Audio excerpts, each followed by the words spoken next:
काही अंशी जरी आपण म्हटलं की सोशल मीडियाचा जो एक्सपोजर आहे, हं, मी जेव्हा बऱ्याच वेळा आमच्या अधिकाऱ्यांचं लेक्चर घेतो, हं, त्यावेळेस त्यांना मी सांगतो की आपला स्क्रीन टाईम जो आहे ना, तो हं, साधारण 2 तास ते 2.5 तासाच्या आत पाहिजे. हं, हं, आणि सोशल मीडिया जो आहे ना, तो साधारण 30 मिनिटे ते 45 मिनिटच आपण वापरला पाहिजे.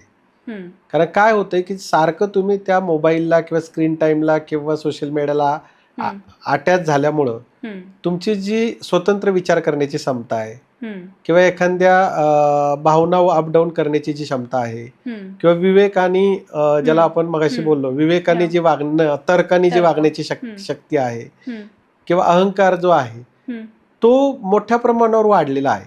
हं. आणि याला बऱ्याच अंशी आपण आपण असं म्हणू शकत नाही का पूर्णतः, हां. हं, पण बऱ्याच अंशी स्क्रीन टाईम, हं, एक्सपोजर, हं, स्मार्टफोन, हं, सोशल मीडिया हं. ह्या गोष्टी जबाबदार आहेत असं आपल्याला मान्य करावं लागेल. बरं.